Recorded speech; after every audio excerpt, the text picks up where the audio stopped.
Class 11th concentration पढ़ रहे थे और कंसंट्रेशन में आप लोगों ने पिछले लेक्चर में मोल फ्रैक्शन के बारे में पढ़ लिया था।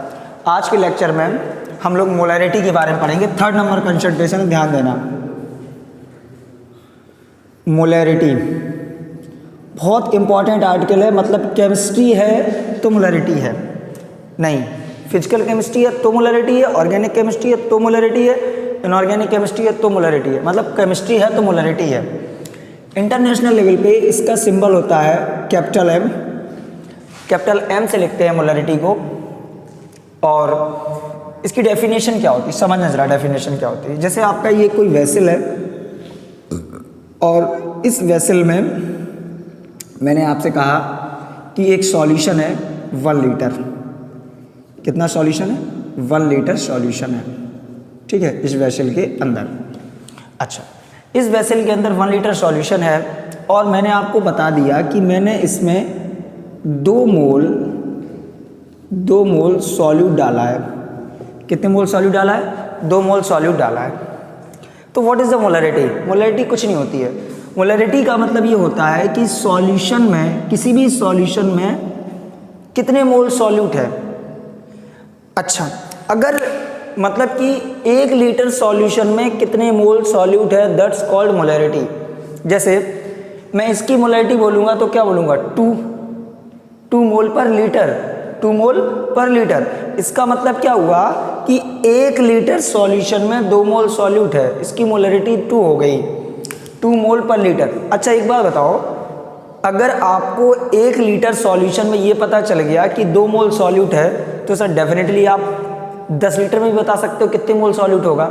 जब सर 1 लीटर में 2 मोल है तो 10 लीटर में कितने होंगे? 20 मोल होंगे, 20 मोल होंगे। तो what is the definition of molarity?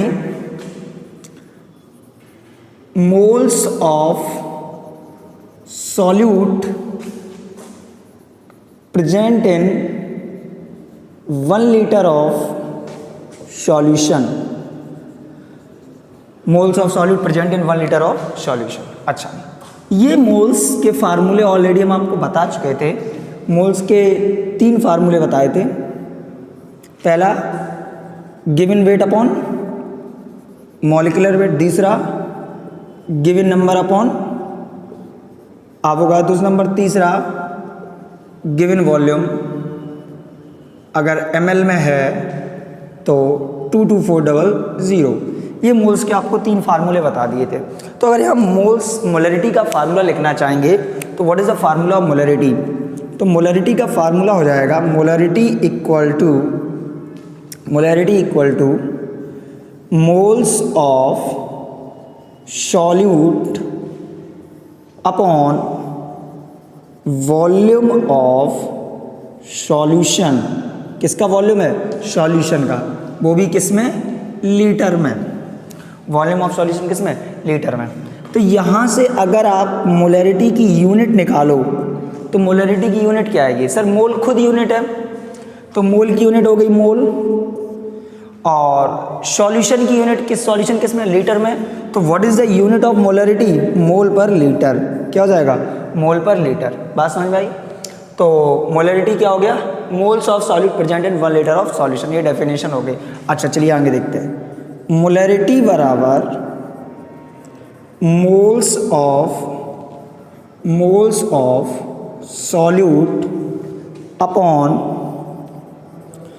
Volume of solution.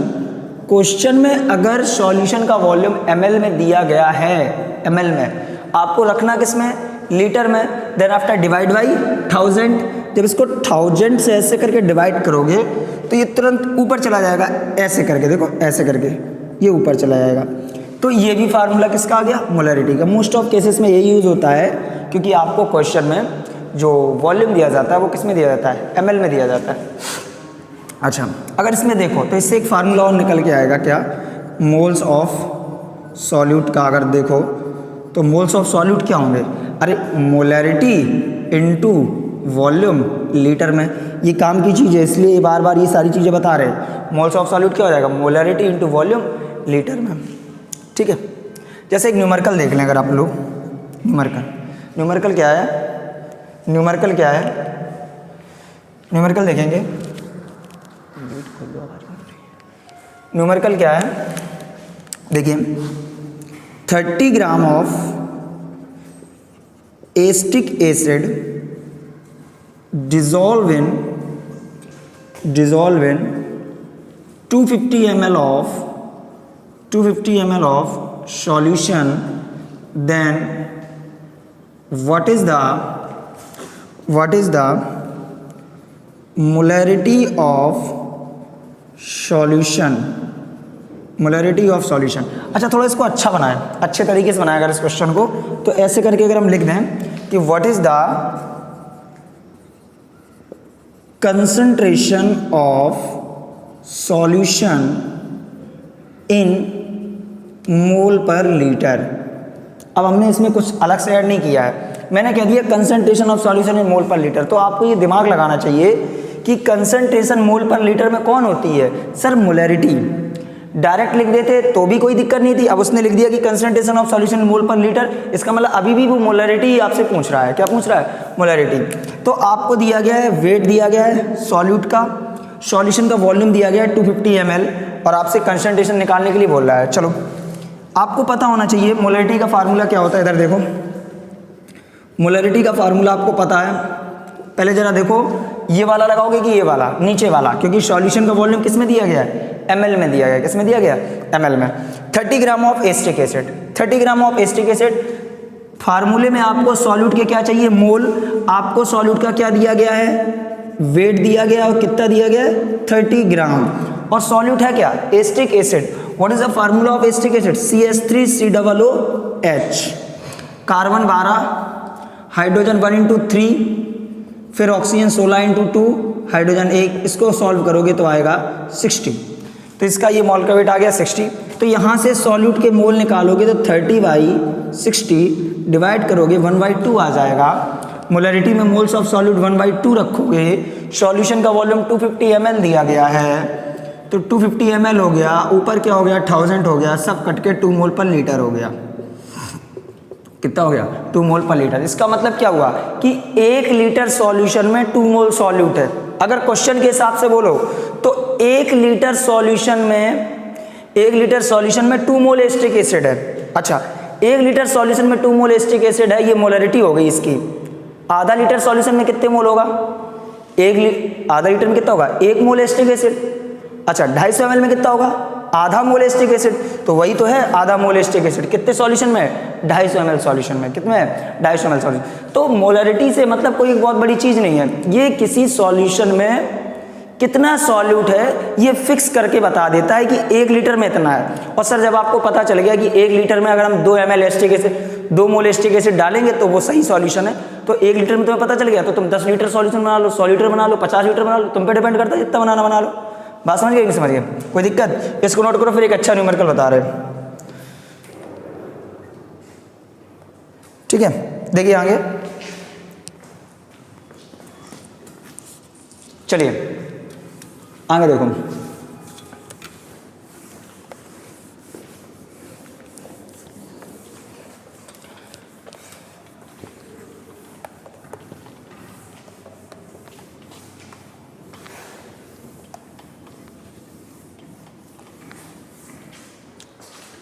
अच्छा क्वेश्चन है, ध्यान से देखना। A solution having density prepared by 120 gram of urea in 1000 ml, चलो ग्राम लिख दो, तुम डर जाओगे, 1000 ग्राम ऑफ वाटर is 1.15 ग्राम पर ml, then what is the molarity of solution की क्या निकालनी है, मोलरिटी। चलिए, सॉल्यूशन की मोलरिटी निकालनी है, बड़ा कुछ अजीब अजीब लग रहा है ना। पहले मोलरिटी का फार्मूला लिख लो, अजीब अजीब तो अपन देख लेंगे। सर मोलरिटी इक्वल टू आपने बताया था मोल्स ऑफ सॉल्यूशन का वॉल्यूम ml में और ऊपर 1000। सबसे पहले मुझे मोल्स ऑफ सॉल्यूट चाहिए। पहले सॉल्यूट देखो है कौन, सॉल्यूट हमारा है यूरिया और कितना है 120 ग्राम है। What is the formula of urea, NH2CO NH2 and calculate the molar weight, nitrogen 14, hydrogen 1 into 2, carbon 12, oxygen 16, nitrogen फिर 14, hydrogen 1 into 2, then after calculation 60। आपको क्या कह रहा है, सॉल्यूट का वॉल्यूम कितना दे, वेट कितना दिया गया 250 ml, कितना दिया गया, सॉरी 120 ग्राम। तो इसके हम पहले क्या बनाएंगे, मोल। कैसे बनाएंगे, गिवन वेट 120, मॉलिक्यूलर वेट 60, 2 मोल आ गए। एक चीज मुझे मिल गई, moles of solute, volume of solution नहीं मिल रहा है।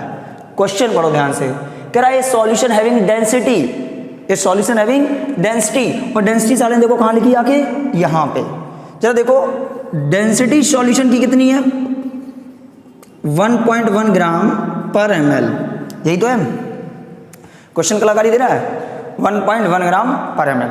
अच्छा, इसके बाद क्या किया कि सॉल्यूशन की डेंसिटी 1.1 ग्राम पर ml है। अब आपको तो सॉल्यूशन का वेट भी तो कुछ नहीं पता है सॉल्यूशन का। सर मुझे पता है सॉल्यूट कितना है 120 ग्राम और सॉल्वेंट कितना है 1000 ग्राम ऑफ वाटर, सॉल्वेंट कितना है 1000 ग्राम। तो सर सॉल्यूशन होता क्या है, पहली क्लास में आपने बताया था इसमें कि सॉल्यूशन बराबर क्या होता है, सॉल्यूट प्लस सॉल्वेंट। सॉल्यूट कितना 120, सॉल्वेंट कितना 1000, कितना आएगा 1120 ग्राम। Very good. तो सर ये तो हमें वेट मिला, वेट मिला, चाहिए मुझे क्या है वॉल्यूम। कोई बात नहीं, क्या लगा देंगे, मम्मी इक्वल टू दादा इंटू बाबा, mass equal to density into volume. Mass कितना है 1120, डेंसिटी कितनी है 1.15 V, तो V आ जाएगा 1120 अपॉन 1.15। क्वेश्चन में रख दो 1120 ऊपर चला जाएगा 1.15 इंटू 1000। इसको जब सॉल्व करोगे तो आंसर इतने मोल पर लीटर आ जाएगा। ठीक है, बात समझ गए, कोई दिक्कत, नोट कर लो इसको एक सेकंड में। आगे देखो,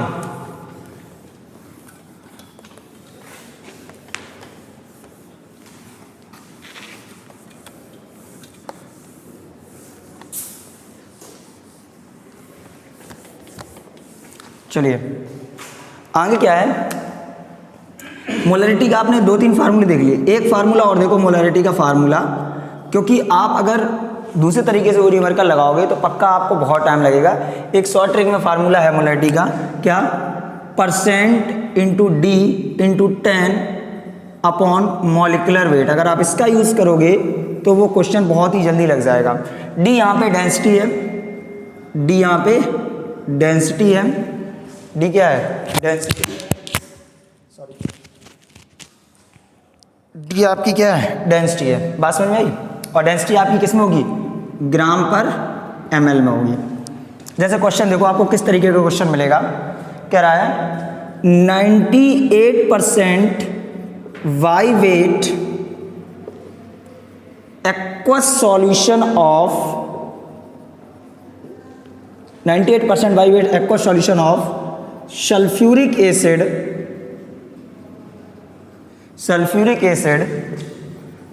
having density 1.18 gram per ml, then what is the molarity of solution की मोलरिटी क्या होगी। ध्यान से सुनो, ये हम कोई डेटा अपनी तरफ से नहीं लिख रहे हैं, ये रियल डेटा है। लैब में जो सल्फ्यूरिक एसिड की बोतल होती है जो दुकान से आती है उसमें 98% सल्फ्यूरिक एसिड होता है, मात्र 2% पानी होता है। और वो जो बोतल होती है उसमें देखना, उसमें लिखा रहता है कि ये जो सॉल्यूशन है सल्फ्यूरिक एसिड का उसकी डेंसिटी है 1.18 ग्राम पर ml। अब सर जब ये वाला तरीका दे देते ना तो तुम पहले वेट निकालो, फिर मोल निकालो, फिर वॉल्यूम निकालो, ये करो, फलाना करो, ढिकाना करो। तो इसका सीधा फार्मूला है क्या कि मोलरिटी बराबर क्या बताया सर ने, परसेंट, कितना परसेंट है 98, density 1.18 into 10 upon molecular weight. Sulphuric acid का फार्मूला पता होगा H2SO4, hydrogen 1 into 2, sulphur 32, oxygen 4 into 60, solve किया 98, तो डिवाइड बाई 98 कट किया 11.8 मोल पर लीटर। अभी हम आपको बता रहे थे थोड़ा मोलैरिटी की थोड़ी इन्फॉर्मेशन, और मोलैरिटी के फार्मूले क्या हैं। मोलैरिटी के आपको 3 फार्मूले बताए, एक लीटर वाला, एक ml वाला और ये परसेंटेज वाला। यहीं से अब हम आगे बढ़ेंगे, जो इम्पोर्टेंट टॉपिक है इसी का देखते हैं क्या। पहले इसको देखो 1 सेकंड में।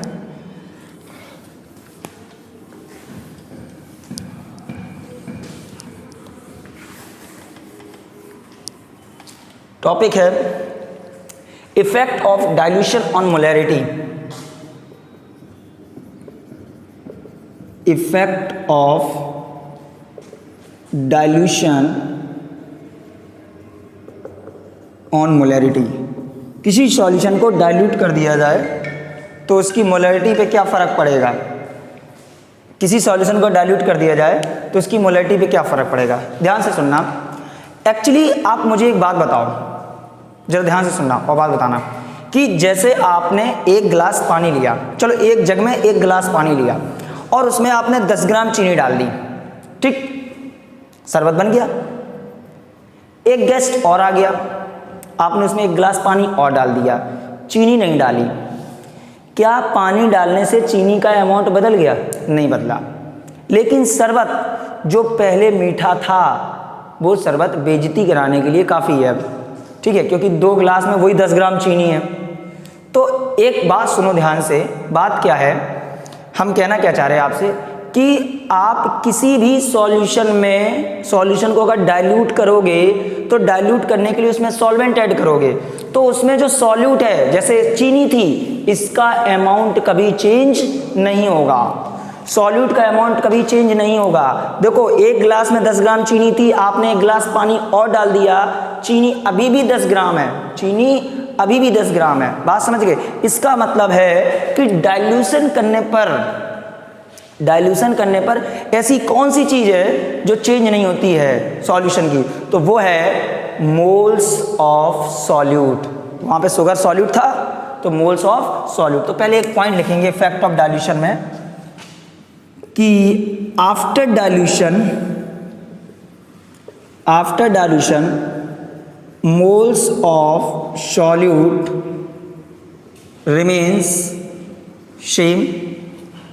डाइल्यूशन के बाद सॉल्यूट के मोल्स कैसे रहते हैं? सेम रहते हैं। अच्छा, तो मोलैरिटी बराबर था क्या? मोल्स अपॉन वॉल्यूम था। ये चीज़ कांस्टेंट हो गई तो यहाँ पे साइन आ गया इन्वर्सली प्रोपोर्शनल का। इसका मतलब molarity inversely proportional to volume. इसका मतलब क्या हुआ कि अगर आप वॉल्यूम बढ़ाओगे, अगर कोई सॉल्यूशन को, किसी भी सॉल्यूशन का वॉल्यूम बढ़ाओगे, उसको डाइल्यूट करोगे, तो पक्की बात है मोलैरिटी क्या हो जाएगी? कम हो जाएगी, मीठापन कम हो जाएगा, सॉल्यूट का अमाउंट इसमें कम हो जाएगा। सर आपने बताया कि वॉल्यूम मैंने बढ़ाया तो मोलैरिटी कम हो गई, हम निकालेंगे कैसे कि कितनी कम हो गई? अच्छा चलो देखो, एक बार बताओ, डाइल्यूशन करने से पहले आपने एक गिलास पानी में 10 ग्राम चीनी थी, डाइल्यूशन करने के बाद 2 गिलास पानी में 10 ग्राम चीनी है। ऐसी कौन सी चीज़ है जो डाइल्यूशन से पहले और डाइल्यूशन से बाद दोनों ही कंडीशन में आपकी सेम है? दोनों ही कंडीशन में कैसी है? सेम है। दोनों ही कंडीशन में कैसी है? सेम है, ठीक है, दोनों ही कंडीशन में कैसी है? सेम है। इसका मतलब, हाँ, इसका मतलब ये है कि moles of solute before dilution, moles of solute before dilution is equal to the moles of solute after dilution. Moles of solute before dilution is equal to the moles of solute after dilution. और moles हमने पिछली अभी हाल just 4 minute पहले बताया था कि moles क्या थे? Moles of solute molarity into volume. क्या थे? Molarity into volume. मतलब molarity before dilution, volume before dilution equal to molarity after dilution, volume after dilution. बात समझ में आई? Molarity before dilution, volume before dilution, molarity after dilution, volume after dilution. Like questions. Question क्या है? Question ये है कि 1 molar 100 ml H2SO4 solution H2SO4 solution diluted in 1 molar 100 ml H2SO4 solution 900 ml water will added, then what is the molarity of final solution? What is the molarity of final solution? Final solution की molarity कितनी होगी? चलिए, final मतलब water add किया है, इसका मतलब आपने क्या किया है? डाइल्यूट किया है। और डाइल्यूट जब आपने किया है तो मतलब ये फार्मूला लगाएंगे MbVV MaVa। Mb डाइल्यूशन से पहले मोलैरिटी कितनी थी? 1। Vv नहीं, Vv डाइल्यूशन से पहले कितना था? 100 ml। Molarity after dilution calculate करनी है। वॉल्यूम सर 100 था, 900 ml आपने ऐड कर दिया, टोटल कितना हो गया? 1000। ये कितना हो गया? 1000। तो मोलैरिटी बराबर कितना हो जाएगा? 1/10 मतलब 0.1 मोलर। और ऊपर लिखा भी है कि अगर आप डाइल्यूशन करोगे, वॉल्यूम बढ़ाओगे सॉल्यूशन का, तो मोलैरिटी क्या हो जाएगी? कम हो जाएगी। 1 से कितनी हो गई? 0.1। नोट करो इसको। आगे देखो,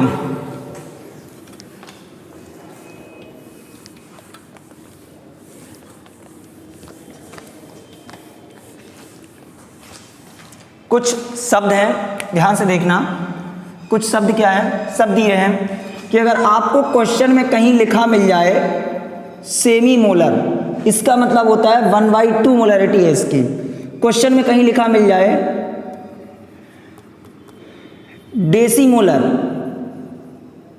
डेसीमोलर, इसका मतलब इसकी मोलैरिटी 1/10 मोलर है। कहीं क्वेश्चन में लिखा मिल जाए सेंटीमोलर, इसका मतलब इसकी मोलैरिटी कितनी है? 1/100 मोलर है। और क्वेश्चन में कहीं लिखा मिल जाए मिलीमोलर का मतलब है इसकी मोलैरिटी कितनी है? 1/1000 है। एक जीरो गड़बड़ हो गया। अच्छा, कहीं लिखा मिल जाए डेकामोलर का मतलब इसकी मोलैरिटी कितनी है? 10 है। एक क्वेश्चन और देखते हैं इफेक्ट ऑफ डाइल्यूशन पे। क्वेश्चन क्या है इफेक्ट ऑफ डाइल्यूशन पे? कि सेमीमोलर 50 ml NaOH solution diluted up to 1000 ml, then molarity of final solution, जरा समझो। देखो, डाइल्यूट फिर भी किया गया है, फार्मूला वही लगेगा क्या? MbVV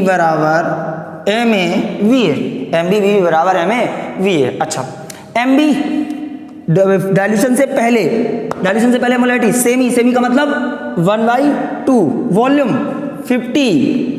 मोलैरिटी आफ्टर डाइल्यूशन निकालनी है, वॉल्यूम कितना हो गया? सर 50 पहले था, 1000 ऐड कर दिया क्या? नहीं, जरा इंग्लिश पढ़ो, क्या लिखा है? 50 ml NaOH solution diluted up to, इसका मतलब यहां पर इतना पानी मिला दिया है इस सॉल्यूशन में, इस वाले सॉल्यूशन में इतना पानी मिला दिया है कि पानी मिलाने के बाद टोटल वॉल्यूम कितना हो गया है? 1000 ml हो गया है। तो वॉल्यूम आफ्टर डाइल्यूशन पूरा कितना लोगे? 1000। और अपने दिमाग से सोचो कितना मिलाया होगा? 50 ये है, 950 और मिलाया होगा, तब भी कितना हो गया होगा? 1000। तो ये 25 हो गया, तो Ma बराबर हो जाएगा 0.025 मोलर। ठीक, तो ये मोलैरिटी आफ्टर डाइल्यूशन हो गई। कोई दिक्कत? तो अभी हमने मोलैरिटी पे ये पढ़ा, मोलैरिटी पर डाइल्यूशन का इफेक्ट क्या पड़ता है। अब पढ़ेंगे molarity of mixing solution. Dilution का क्या इफेक्ट पड़ेगा आपने देख लिया। अब पढ़ेंगे अगर दो सॉल्यूशन मिक्स कर दिए जाएं तो उनकी मोलैरिटी कैसे निकालेंगे। इसको एक सेकंड में देख लो।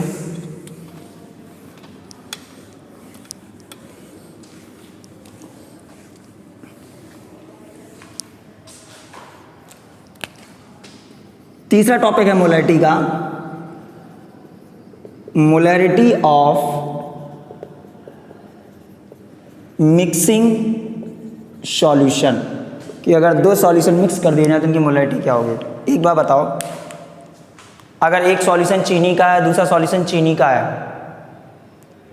दोनों को अगर मिलाओगे तो एक दूसरे में जुड़ जाएंगे, मतलब कि एक दूसरे से कोई डिस्टर्ब नहीं करेंगे, ठीक है। लेकिन अगर एक चीनी का है और एक नमक का है, एक चीनी का और एक किसका है, नमक का है, तो अपने दिमाग से सोचो, चीनी और नमक, भाई नमक का नेचर अलग है, चीनी का नेचर अलग है। या फिर दूसरी भाषा में सोचो कि अगर एसिड एसिड है तो वो एक सॉल्यूशन बने रहेंगे, बेस बेस है तो भी एक सॉल्यूशन बने रहेंगे। लेकिन अगर एक एसिड है और एक बेस है तो वो क्या करेंगे, एक दूसरे को न्यूट्रलाइज करेंगे। तो मोलरिटी ऑफ मिक्सिंग सॉल्यूशन कैसे निकालते हैं, दो तरीके क्या है। नंबर फर्स्ट, सेम नेचर, अगर सेम नेचर का है तो क्या होगा, समझना, सेम नेचर का है तो क्या होगा, एक बार बताओ। ये एक वेसल है, इस वेसल में एक सॉल्यूशन है जिसकी मोलरिटी m1 है, वॉल्यूम v1 है। एक ये वेसल है, इसकी मोलरिटी m2 है, वॉल्यूम v2 है। इन दोनों को मिक्स कर दिया गया है। क्वेश्चन ये है सर, मोलरिटी ऑफ मिक्सिंग कितनी होगी। जरा ये तुम बता सकते हो वी मिक्सिंग कितना होगा। अबे गधे, अगर ये 100 ml है, ये 200 ml, तो 300 ml नहीं हो जाएगा। तो we mixing v1 plus v2, molarity of mixing निकालनी है। दोनों कैसे नेचर के हैं, सेम नेचर के। चलो लिखिए दे रहे, यहाँ पर है HCl और यहाँ पर भी क्या है, HCl। ये भी एसिड है, ये भी एसिड है। जैसे चीनी चीनी है, अब समझना, एक गिलास है 100 ml पानी 10 ग्राम चीनी, दूसरा गिलास 100 ml पानी 5 ग्राम चीनी, दोनों को मिक्स किया तो 200 ml पानी कितनी चीनी, 10 और 5 15 ग्राम चीनी हो गई। इसी तरीके से भाई क्या हो जाएगा, जितने मोल्स ऑफ सॉल्यूट इसमें होंगे, चीनी क्या था ही सॉल्यूट है, जितने मोल्स ऑफ सॉल्यूट इसमें होंगे, जितने मोल्स ऑफ सॉल्यूट इतने होंगे, दोनों के बराबर मोल्स ऑफ सॉल्यूट इसमें होंगे। बोलो होंगे कि नहीं होंगे। तो हम यहाँ लिख सकते हैं moles of solute first solution, moles of solute first solution plus moles of solute second solution, moles of solute second solution is equal to the moles of solute mixing solution। क्या हो जाएगा, moles of solute mixing solution। और moles होता क्या, molarity into volume, मतलब m1v1 plus m2v2 equal to m mixing v mixing। ये फार्मूला निकल के आया कि अगर दो सॉल्यूशन मिक्स कर दिए जाए तो उनकी मोलरिटी कैसे निकलेगी। ये तो सेम नेचर के थे। अगर सोचो अपोजिट नेचर के हैं, अपोजिट नेचर के हैं मतलब एक एसिड है और दूसरा क्या है, बेस है। समझना, एक गिलास पानी में 100 ml पानी है, 10 ग्राम चीनी है, दूसरे में 100 ml पानी है, 5 ग्राम नमक है। जब दोनों को मिक्स करोगे तो टोटल कितना हो जाएगा, 200 ml, 10 ग्राम चीनी और 5 ग्राम नमक। इसका मतलब 5 ग्राम नमक 5 ग्राम चीनी का खेल खत्म कर देगा, बचेगा केवल क्या, 5 ग्राम शुगर। मतलब क्या हुआ कि जब सॉल्यूट अपोजिट नेचर के हों तो moles of solute first solution minus moles of solute second solution, मतलब दोनों के मोल्स आपस में क्या कर दोगे, माइनस कर दोगे। जैसे देखो, ये आपका एक वेसल है और इस वेसल में NaOH है और इसकी मोलरिटी m1 है, इसका वॉल्यूम कितना है, v1 है। दूसरा वेसल आपका ये है, इसकी मोलरिटी m2 है, वॉल्यूम v2 है। अगर इन दोनों को मिक्स कर दिया जाए तो मिक्स करने के बाद क्या होगा, sir molarity of mixing find करनी है, वॉल्यूम ऑफ मिक्सिंग कितना हो जाएगा, ये 100 ml है, ये 100 ml, दोनों का कितना हो जाएगा, 200 ml, मतलब v1 प्लस v2। अच्छा, ये NaOH है, ये क्या है, HCl। NaOH और HCl ये बेस है, ये एसिड है, दोनों कैसे हो गए, अपोजिट नेचर के। और जब अपोजिट नेचर के हो गए तो यहाँ पे माइनस की जगह किसका साइन आ जाएगा, सॉरी प्लस की जगह किसका साइन आ जाएगा, माइनस का। लेकिन तुम ना माइनस लगाओगे ना ही प्लस लगाओगे, तुम क्या कहोगे, देखना m1v1 डिफरेंस का साइन, अगर ये का ज़्यादा है तो यहाँ पे इसको रखना, m2v2 equal to m mixing और v मिक्सिंग। इस तरीके से आपकी निकल आएगी मोलरिटी ऑफ मिक्सिंग, जब अपोजिट नेचर के हो तब और जब सेम नेचर के हो तब। बात समझ रहे, ठीक है। एक इस पे क्वेश्चन देखते हैं।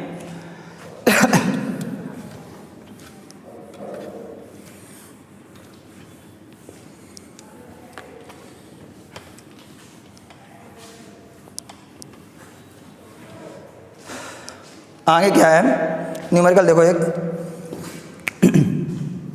क्वेश्चन, ये एक वेसल है और इस वेसल की मोलरिटी है 1 मोलर है और 100 ml है, ठीक है।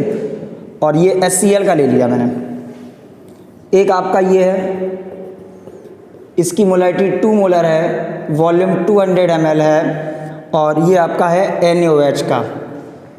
इन दोनों को मिक्स कर दिया। कह रहा मिक्स करने के बाद molarity of mixing solution find करनी है।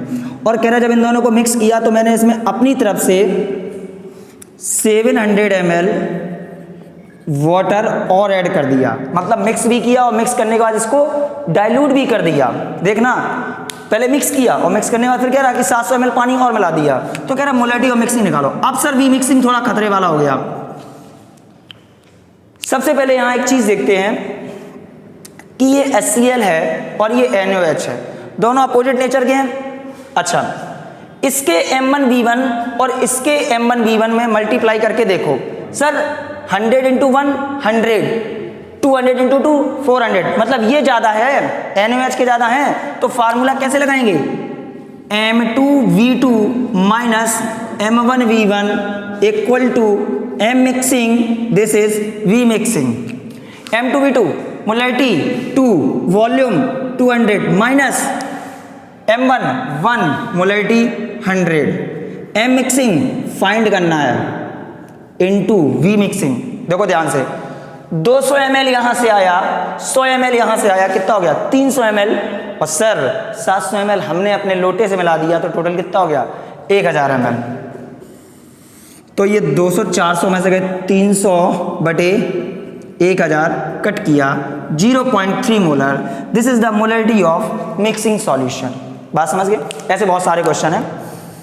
अब हम मोलरिटी का लास्ट टॉपिक पढ़ेंगे, effect of temperature on molarity. Effect of temperature on molarity, last topic है मोलरिटी का, ध्यान से देखना।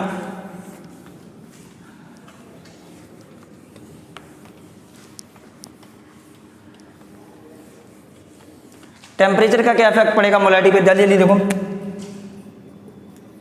Effect of temperature on molarity. सुनो, पीवी बराबर क्या होता है? nRT। भाई कोई सॉल्यूशन है, तुमने गैस पे रखा तो ऐसा तो नहीं इसको दबाओगे, इसका मतलब उसका प्रेशर कैसा रहेगा? कांस्टेंट। अगर उसमें मान लो शुगर सॉल्यूशन रखा तो अगर 10 ग्राम शुगर है तो 10 ही ग्राम शुगर रहेगी, मतलब मोल्स ऑफ सॉल्यूट कैसा? कांस्टेंट। R अपने आप क्या है? Gas constant. इसका मतलब volume directly proportional to the temperature. इसका मतलब ये है कि अगर आप टेम्परेचर बढ़ा रहे हो किसी भी सॉल्यूशन का तो क्या बढ़ेगा? वॉल्यूम बढ़ेगा। अभी जस्ट इसी पे 1 घंटा चर्चा हुई है कि जब वॉल्यूम बढ़ेगा तो मोलरिटी क्या हो जाएगी? कम हो जाएगी। क्या हो जाएगी? कम हो जाएगी। बात समझ में आई? एक पॉइंट है इंपॉर्टेंट कि देखो, ये जो मोलरिटी अपन लोग पढ़ते हो, ये मोलरिटी पढ़ते हो, ये 25 डिग्री सेल्सियस पे होती है। किस पे होती है? 25 डिग्री सेल्सियस पे। अब मोलरिटी का ही एक छोटा भाई है जिसका नाम होता है डीमल कंसंट्रेशन। क्या होता है? डीमल कंसंट्रेशन। सुनना, इसी मोलरिटी का नाम डीमल कंसंट्रेशन हो जाता है कब? जब टेम्परेचर होता है 0 डिग्री सेल्सियस। तो हम कह सकते हैं what is the demal concentration? Molarity at 0 degree celsius. Molarity at 0 degree celsius is called demal concentration. तो कभी आपसे पूछा जाए कि डीमल कंसंट्रेशन निकालने का फार्मूला क्या है? अरे जो मोलरिटी का फार्मूला है वही डीमल कंसंट्रेशन का है। बस 25 डिग्री सेल्सियस पे इसका नाम मोलरिटी है, मतलब कानपुर में इसका नाम मोलरिटी है, अटलांटिक महासागर में इसका नाम क्या है? डीमल कंसंट्रेशन है, क्योंकि वहाँ टेम्परेचर कितना होता है? 0 डिग्री सेल्सियस। ठीक है, एक और पॉइंट देखेंगे, ये क्या है? शुगर, ये ग्लूकोज, यूरिया, कार्बोहाइड्रेट, फलाना ढिकाना, लिखते रहो टाइम पास के लिए। हटो आगे देखो, ये क्या है?